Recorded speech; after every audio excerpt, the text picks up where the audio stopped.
नमस्कार। आयुर्वेद चैनल में आप सभी का स्वागत है। आयुर्वेद क्या है? ये आयुर्वेद क्या हम सभी जानते हैं या कभी जानने का प्रयत्न किया है? आयुर्वेद का अर्थ जानना आयुर्वेद को अपने जीवन में उतारने से पहले बहुत जरूरी है। आज इसी पर मैं चर्चा करूंगी। आयुर्वेद शब्द का अर्थ, आयुर्वेद एक संस्कृत शब्द है जिसको हिंदी में अनुवाद करें तो उसका अर्थ होता है जीवन का विज्ञान। संस्कृत में मूल शब्द आयुर का अर्थ होता है दीर्घ आयु या आयु, और वेद का अर्थ होता है विज्ञान। इस प्रकार हमने देखा कि आयुर्वेद का अर्थ है जीवन का विज्ञान। आयुर्वेद का विश्लेषण आयुर्वेद का आधार है शरीर और मन का संतुलन। स्वास्थ्य भी इस नाजुक संतुलन पर निर्भर करता है। कहा जाता है यदि आपका मन, शरीर और आत्मा में सर्वलौकिक तालमेल बना रहता है तो आपका स्वास्थ्य अच्छा रहता है। जब कोई चीज इस संतुलन को रोकती है तो आप बीमार पड़ जाते हैं। इस संतुलन को परेशान करने वाली चीजों से आनुवांशिक या जन्म दोष, चोट, जलवायु, मौसम परिवर्तन, उम्र और आपकी भावनाएं शामिल हो सकती हैं।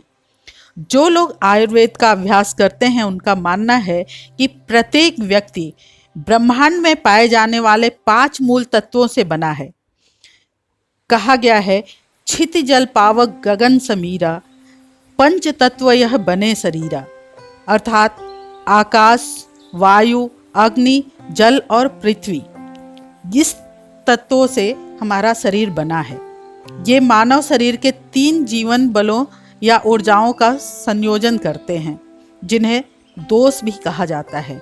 वे नियंत्रित करते हैं कि आपका शरीर कैसे काम करता है। इन 3 दोषों का नाम है वात दोष, आकाश और वायु तत्व का अधिक होना, पित्त दोष, अग्नि और जल तत्व का अधिक होना, और कपा दोष, जल और पृथ्वी तत्व का अधिक होना।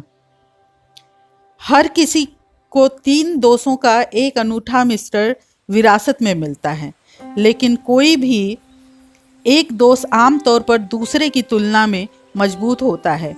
हर एक दोष अलग शरीर में अलग तरीके से फंक्शन और नियंत्रण करता है।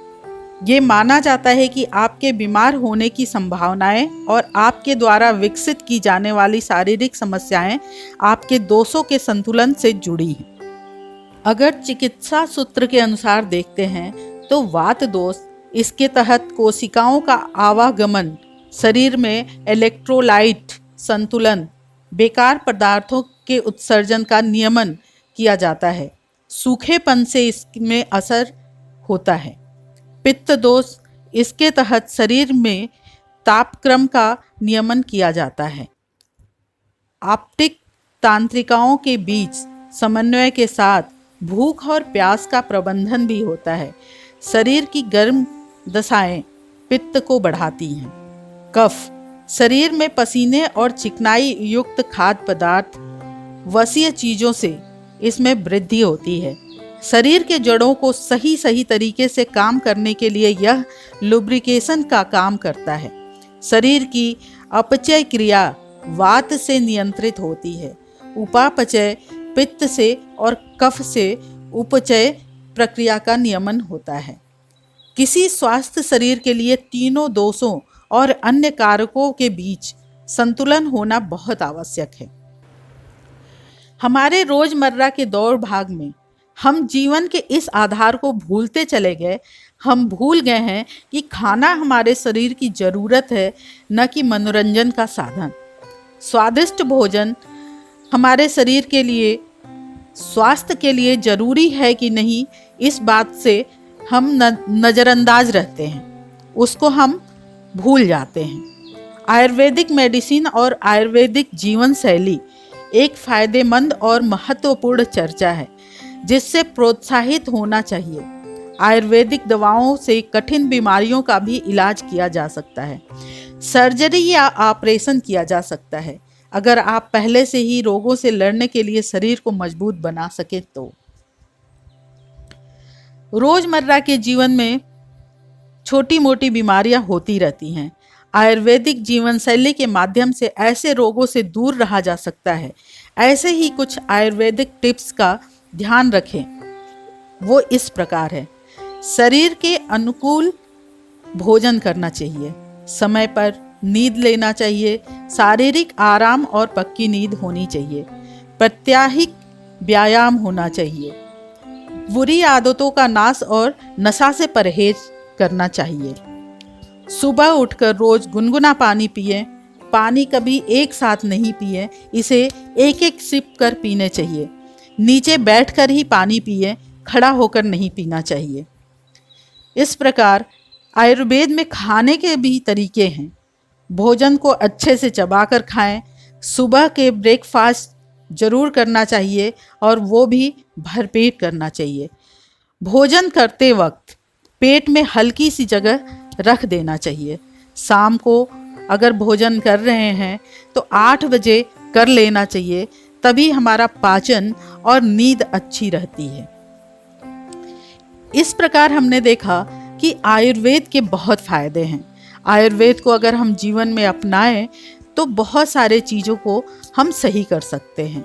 आयुर्वेद प्रकृति के अनुसार जीवन जीने की सलाह देता है। सेहतमंद बने रहकर मोक्ष प्राप्त करना ही भारतीय ऋषियों का उद्देश्य रहा है।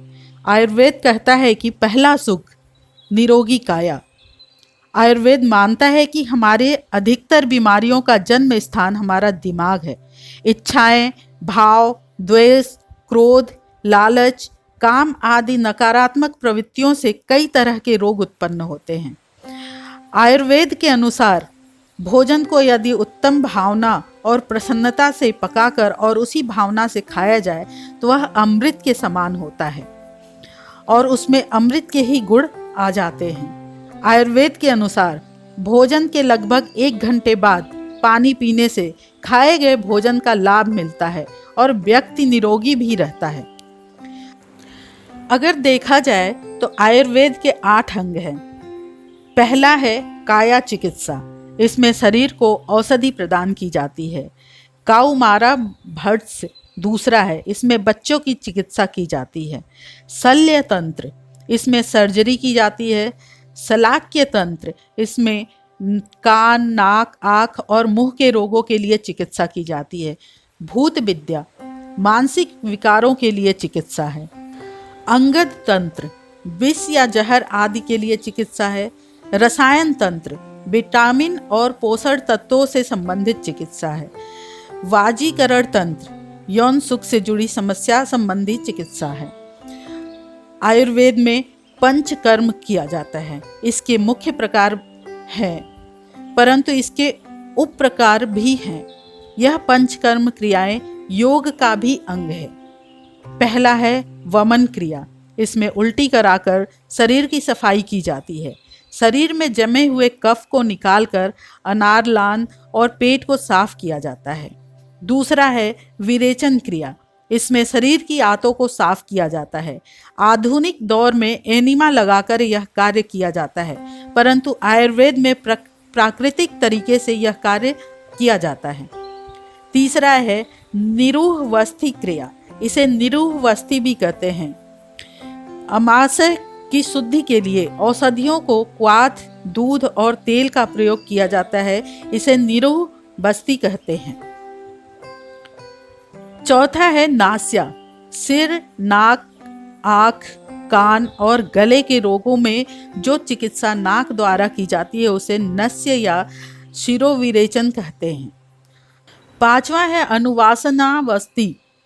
गुदा मार्ग से औषधि डालने की प्रक्रिया बस्ती कर्म कहलाती है और जिस बस्ती कर्म में केवल घी, तेल या अन्य चिकनाई युक्त द्रव्यों का अधिक मात्रा में प्रयोग किया जाता है उसे अनुवासन या स्नेहन बस्ती कहा जाता है। इस प्रकार हमने देखा कि आयुर्वेद क्या है। जब हम आयुर्वेद को जानेंगे तभी हम उसका उपयोग अच्छे से और संतुलित तरीके से कर पाएंगे। आगे मैं और भी आयुर्वेद के बारे में और आयुर्वेद से मिलने वाले लाभ के बारे में बताऊंगी। इसी के साथ मैं आज की बात को समाप्त करती हूँ। धन्यवाद।